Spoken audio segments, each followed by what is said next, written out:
Hello everyone, welcome to my channel और मैं हूं आपकी नीतू त्रिपाठी। मेरे चैनल नीतू त्रिपाठी व्लॉग्स में आपका फिर से अभिनंदन है, स्वागत है। कैसे हो दोस्तों? आशा करती हूँ आप बहुत बहुत अच्छी तरीके से होंगे, स्वस्थ होंगे, मस्त होंगे, व्यस्त होंगे। तो फ्रेंड्स, आज का वीडियो हम स्टार्ट कर रहे हैं अर्ली मॉर्निंग से। तो आज का वीडियो कुछ पूजा पाठ से रिलेटेड है, कार्तिक माह की दीपदान से रिलेटेड है। तो चलते हैं, आज का वीडियो हम स्टार्ट करते हैं। तो फ्रेंड्स, हम किचन में आ चुके हैं और हमें किस तरीके से दिन में, रात में, जब भी आप दीपदान करना चाहें वो आप कर सकते हैं। तो फाइनली अभी मॉर्निंग हो चुकी है, तो दीपदान आप किस तरीके से करेंगे।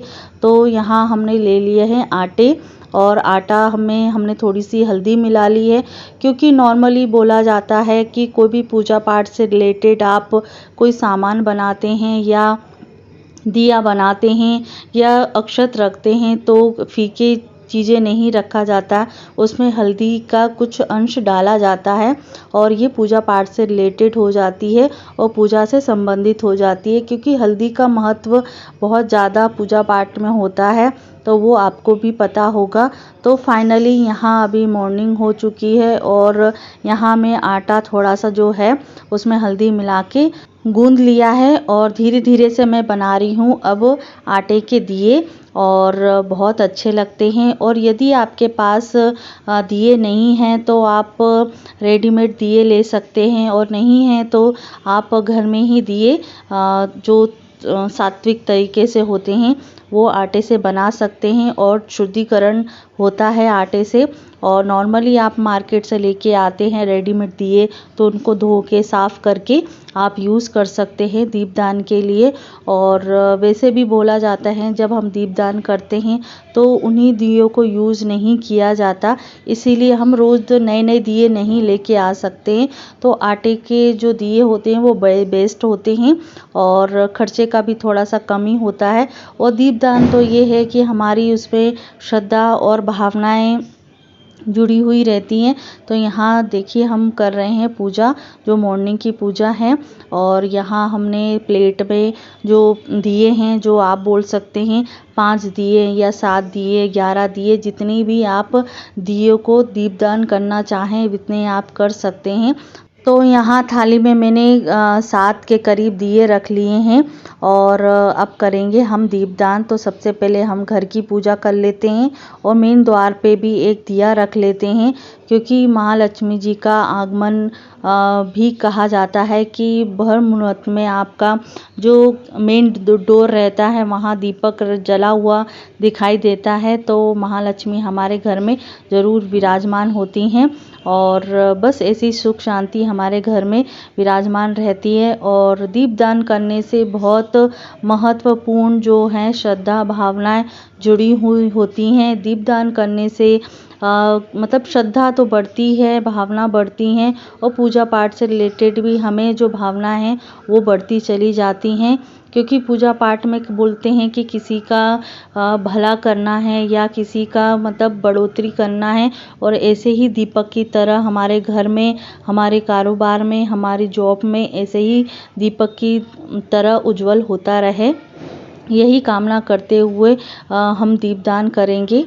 और आपको दीपदान करना है तो सबसे पहले जो मंदिर है वहाँ आप मंदिर के सामने या आप मेन मंदिर में जाके दीपदान कर सकते हैं।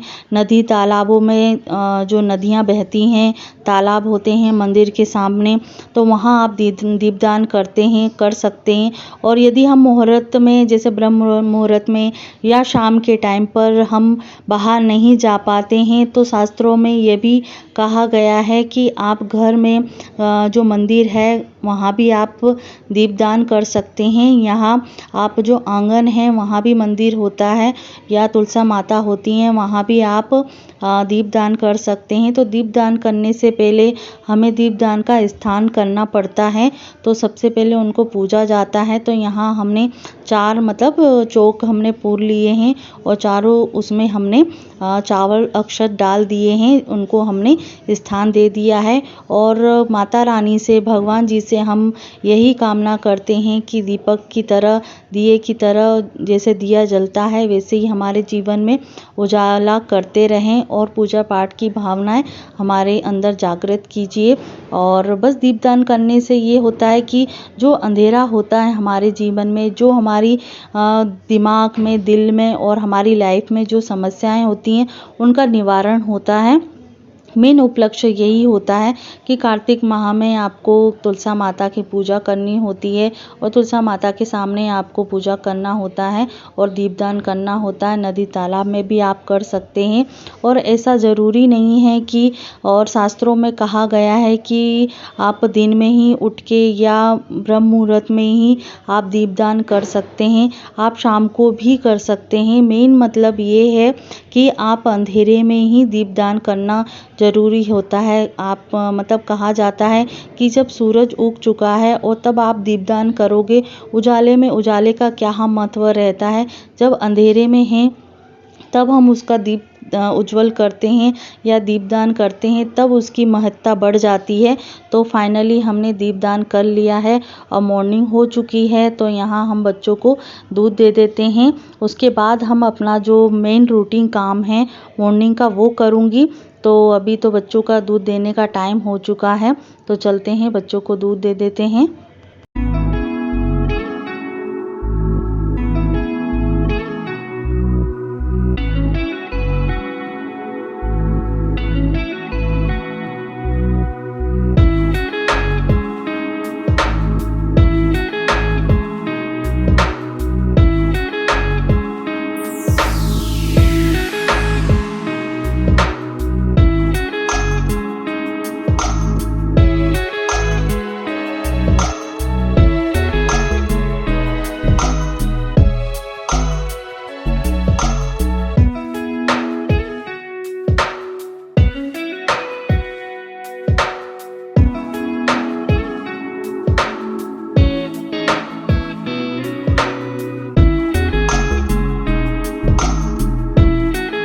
तो बच्चों के दूध के साथ साथ में बच्चों को भी कुछ थोड़ा बहुत दे दिया है खाने के लिए, और खाली पेट नहीं देना है।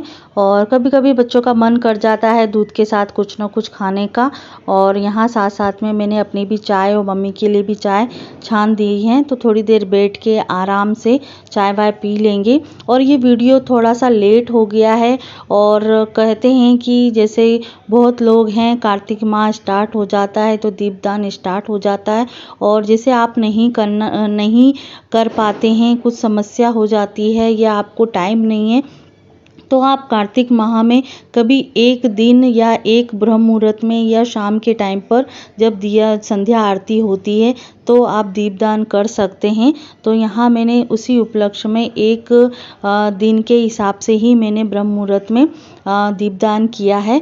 तो यहाँ मॉर्निंग हो चुकी है और मेन लंच का टाइम हो चुका है। तो मैंने अभी बनाई है मिक्स सब्जी जो मम्मी ने काट के रख दी थी। तो मिक्स सब्जी में गोभी, आलू, मटर, शिमला मिर्च सभी चीज़ वेजिटेबल का मिश्रण होता है, और सब्जी बहुत ज़्यादा पौष्टिक होती है। सात्विक तरीके से हम सब्जी को बनाएंगे और खाने में भी बहुत मज़ा आता है।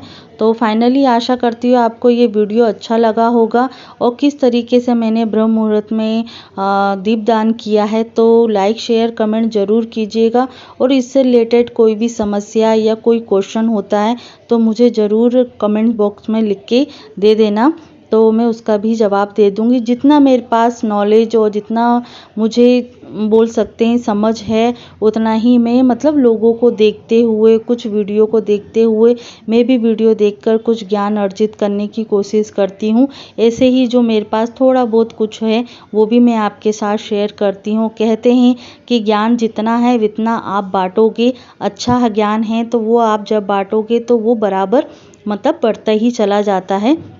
इसलिए आपके पास जो ज्ञान है वो दूसरों को भी मतलब दिए की तरह बांटते रहिए, क्योंकि बाती से बाती जलती रहती है। और इसीलिए कहते हैं कि बस कर्म करते जाइए, फल की इच्छा ना करो। तो देखिए, आपसे बातें करते करते संध्या आरती हो चुकी है और शाम का टाइम हो चुका है। तो यहाँ मैंने साबूदाने गला दिए हैं। तो ये सोमवार का वीडियो है, तो सोमवार को मेरा व्रत रहता है। तो फाइनली यहाँ जो साबूदाने हैं वो मैं गला के रख दूंगी शाम के टाइम पे। और यहाँ मैं कुछ बोलना चाह रही थी, पर यहाँ जो थोड़ा बहुत वॉइस की जो प्रॉब्लम है वो आ रही थी, आवाज़ ही नहीं आ रही थी, इसलिए मुझे वॉइस रिकॉर्डिंग करनी पड़ी। तो फाइनली यहाँ मैंने साबूदाने गला दिए हैं। उसके बाद में शाम का खाना वाना बनाने के बाद साबूदाने की खिचड़ी बनाऊंगी। तो बस आज का वीडियो हम यहीं समाप्त करते हैं।